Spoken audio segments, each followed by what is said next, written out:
We got another big trade update from Elliotte Friedman as he gives some hints as to the asking price for Jake Allen, but some other events in the NHL maybe make some Habs fans worried that we might not get almost anything for him. We got to dive into everything that's been going on the past few days, plus a sneaky signing by Montreal is already paying dividends. We'll be breaking all that down on this episode of Habs Digest, but as you guys know, before we get into the video, as always, over half of you guys watching this video are not subscribed, and I know that number is in the thousands. And if you guys want to help us hit 10K, we are less than 200 subscribers away from it. And it's the new year, it's 2024. Happy New Year to all of you. And if you want to help us reach our goal as soon as we can, hit that button. We'd really appreciate it. Jesse, we got to talk first a bit about Kasimir Kaskisuo. And you guys might not know his name, but he's a Finnish goaltender, and he was signed by the Laval Rocket to kind of eat up some minutes. And there's a lot of positivity surrounding him right now. And I'm going to bring up a little article. J.F. Houle said you can see he has experience, right? This kind of thing when you have a vet goalie in Laval buys you time. It's what happened. He bought him time. They scored the third goal. That's when an experienced goalie can bring to your team. Even Xhekaj said, man, I was going up to him. He was just chilling, leaning on his post. I said, man, I'll leave you alone. Sure. And they basically said that they're hoping the acquisition can help develop Dobeš and can help the Laval Rocket play meaningful games late into the season. And Jesse, we all know how valuable meaningful games are for the development of prospects. And do you see Kasimir being able to help this team out with that, especially someone with such a calm, cool, collected presence?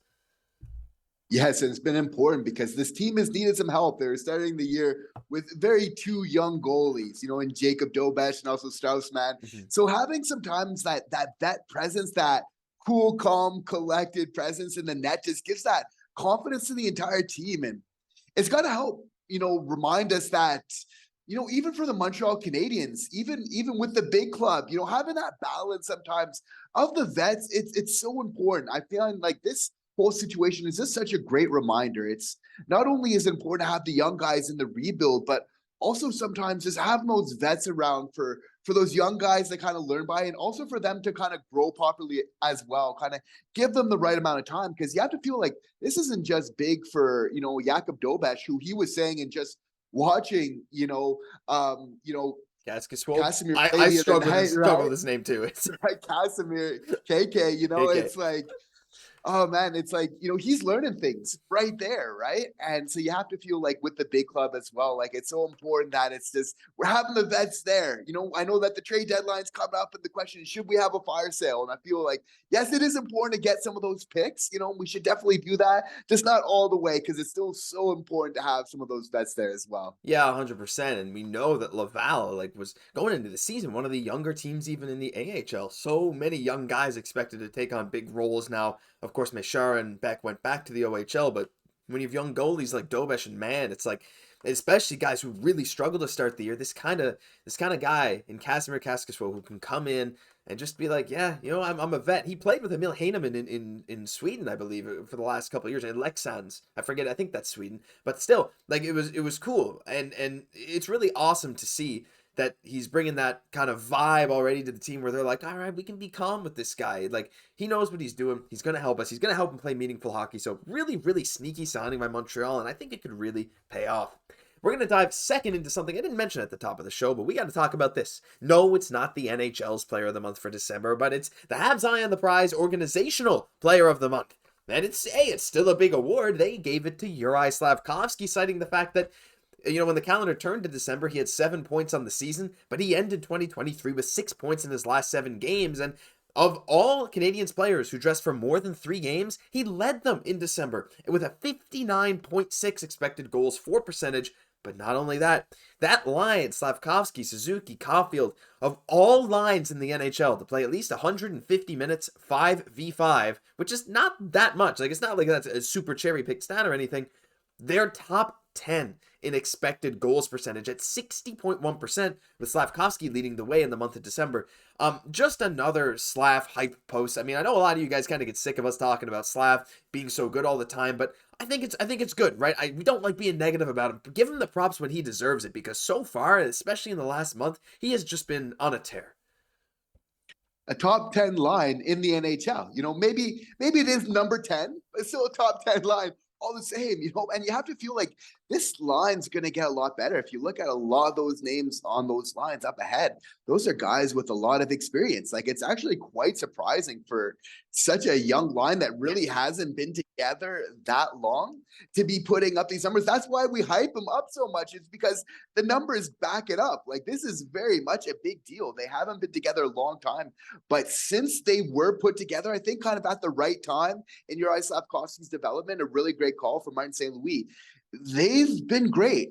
Juraj Slafkovsky for the Montreal Canadiens, and it's so nice to just kind of see a lot of that good work get rewarded from a lot of the work on the behind the scenes. It's finally starting to show up on the scoreboard. Yeah, it is. It's been so awesome. And like we've said countless times, Jesse, how much he's been working on like little specific things, whether it's with Adam Nicholas or Marty St. Louis. Like he's just put everything, not everything together yet. I don't want to say that, but he's taking the little things that he needs to put together and he's making the right adjustments. And I know we kind of talk about this. We're not going to spend too much time on this because we talk about it a lot, but it just is really awesome to see him grow into his role so far with Montreal and hope it just continues for the future. And Caufield's starting to heat it up now, 2 goals in his last 2 games. Suzuki has been on fire. Slaf, those points are going to come in bunches. Cannot wait to see, especially when the Habs are done this road trip. This is one of the toughest stretch of the seasons for Montreal, but it'll be back very, very soon. Final topic of the video, we got a bit of a Jake Allen trade update, and Elliotte Friedman, as he always talks about, he has a podcast, he talks in intermissions, there's always things that Elliotte Friedman is out there saying, but the most recent thing is a little interesting, so we're going to show it here. He revealed some new, this comes from Habs Fanatics, by the way, new information on Jake Allen. This well-known Sportsnet insider, yeah, I mean, look, it sounds like it's, anyway. But, at the same time, he said he doesn't believe Kent Hughes is asking for an extremely high price for Jake Allen. He said, I don't think Allen's price is as high as Gibson's in Anaheim, Elliotte Friedman. And that's no surprise. John Gibson is a proven NHL goaltender with some very, very great seasons behind his name, despite Anaheim being, struggling a bit recently. But he does say the Devils are still in the race, and they still have interesting assets to offer, and he adds that in his opinion, the general manager of the Montreal Canadiens, Kent Hughes, is playing his cards well, because other clubs can't guess his plan, and that is true, Jesse, right? Like, teams are probably calling for Jake Allen, the Habs have had conversations with other teams, but to build on this, I want to ask you this question, because I saw some people talking about this. Is it a worry to you that Ilya Samsonov for the Toronto Maple Leafs, a guy that had like a .916 save percentage last year for the Leafs, he struggled this year with an .862, but he's on a 1-year, $3.5 million deal for Toronto. He passed through waivers. Do you think that maybe lowers Jake Allen's value with other teams saying Allen's more expensive and Samsonov was better last year? Do you think that's a worry at all, or do you think that teams are still looking at Allen as someone that they would be willing to part ways with picks for? Well, we know that, historically speaking, that the return for goaltenders hasn't been the best, right? So you have to feel like Kent Hughes is looking to package Jake Allen with somebody else to get a better return. You have to feel like otherwise he would have taken that trade already, but I'm really not concerned because I feel like Jake Allen has a much higher value on the trade market than Ilya Samsonov, just because he's been so much more consistent. He wasn't playing that starting role, but a former Cup winner, all the same. A lot of clubs have seen how he's helped this young Montreal Canadiens team in a lot of ways. And definitely I would agree as well that, of course, Gibson would probably get a little bit more on the trade market. You have to feel like that trade's been a long time coming. But at the same time, I feel like there's a big enough of a demand where I'm not surprised at all to be seeing Gibson and both Allen traded to different respective teams. Of course, you have to feel like so many teams right now feel like once they get in the playoffs, they're going to have a chance to win. And they might feel like adding a Jake Allen, adding a Gibson type would really help them. And you have to feel looking around, the numbers, Allen especially, he's better than many goalies around the NHL, surprisingly. He almost doesn't get enough respect for how good he's been in a lot of ways, right? The numbers are good, right? So you have to feel like there's definitely a huge market for both of them, but I think Kent Hughes is going to be very savvy in terms of how he deals with this. Yeah, I'm actually really excited to see where Gibson goes. I've always liked John Gibson. He's just a guy that I felt like it's just kind of been in a bad situation a lot of his career. But anyway, back to Jake Allen. I think another thing too that I kind of just thought of, like when you're claiming a guy off waivers, you are immediately responsible for that full contract, right?